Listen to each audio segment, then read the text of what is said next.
So today I'm going to talk a little bit about the two main challenges that I'm facing acclimating and getting used to being here in my new environment.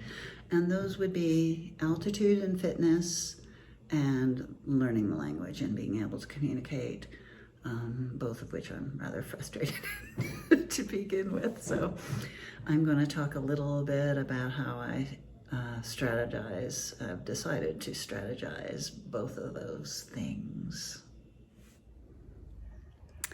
Now, my theories on accomplishing things that are of challenge, especially, is to, first of all, know where you're at. Just admit where you're really at, not where you think you ought to be, with kindness and compassion, but mostly reality. And be willing to build from there, step by step. Even if you've been way ahead of the game in some past date, as we all probably have been, and we're trying to recover something, be willing to back off and start with the beginner's mind and the beginner's body. You need to be willing to break things down, smaller and smaller chunks, to whatever size are actually good for you and help you to propel yourself forward along your road of agenda, whatever that happens to be. In terms of getting fit here, not gonna lie, operator error.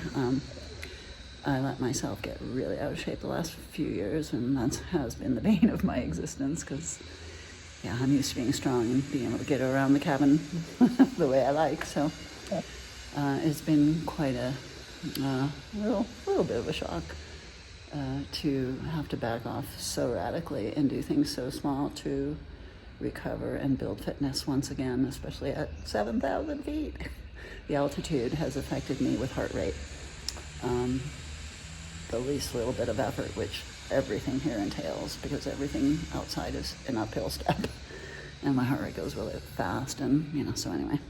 I'm having to approach it in a much smaller chunk down version of doing things that I can control, and I'm going with the interval training method, where you push yourself at boundaries, but not a little too much, get your heart rate up, and then pause and slow down, get your breath and your heart rate back down, and then go again, back and forth. And over time, of course, this will extend the amount of time that you spend getting your heart rate up.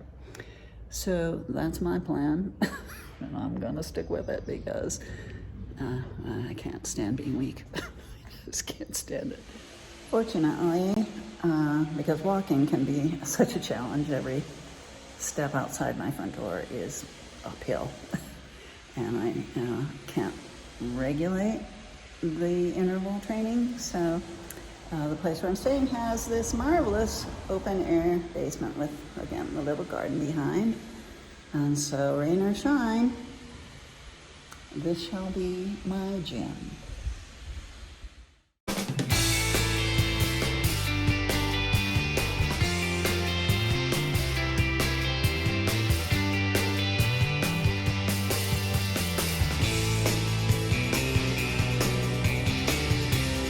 Check the pulse, and wait till it comes back to normal.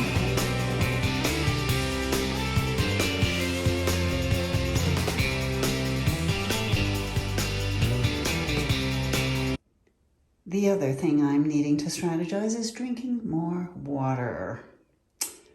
Never been actually very good at that for whatever reason, but my strategy for that is preparing a pot of water. I squeeze some lime or some orange into it, and so I do this in the morning as I'm making my coffee, and this is the minimum I intend to drink every day. This is my third day of doing it, and gosh, it's early afternoon and I'm already done with the first pot, so it improves with every day, I suspect. So drink water for altitude. Well, for life, but especially at altitude. Now, learning Spanish has actually been kind of a lifetime bugaboo for me since high school. I've taken many different courses through my life in Spanish, but they all were based in that memorization thing, memorizing grammar and vocabulary, and my brain is like, nope. It's just not my learning style, even close, not even close. So I found this website, or well, not website, but YouTube channel, Qroo Paul, Spanish lessons.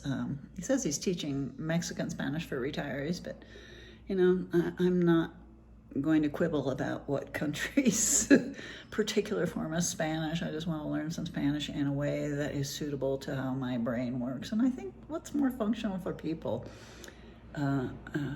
generally speaking, rather than just rote memorization. So I just ignore the Mexico part and just try to learn Spanish. And besides which, I don't see myself being locked into only one Spanish-speaking country for the rest of my life. So the means of learning that works for you is, for me, the most important. And this is just so fun, and it's very contextual. There's no memorizing rote things and verbs and all of that stuff that just exploded my head in all past classes. And so I'm going to put the link in the description below because I think it's an amazing little YouTube channel. And it starts right from the very beginning. And even if you're a beginning Spanish speaker or an intermediate speaker, I really highly recommend you go through the beginning course because it teaches you strategies in a really fun way that I never heard before and make complete sense. And I think therefore make learning a lot easier. So here's to learning Spanish. Strategize, strategize. So that's my story for the day, and I'm sticking to it. Know where your starting point is, be realistic about it, strategize a pathway forward, adjust as necessary, be kind to yourself, and poco y poco cada día. Have a beautiful day. Ciao.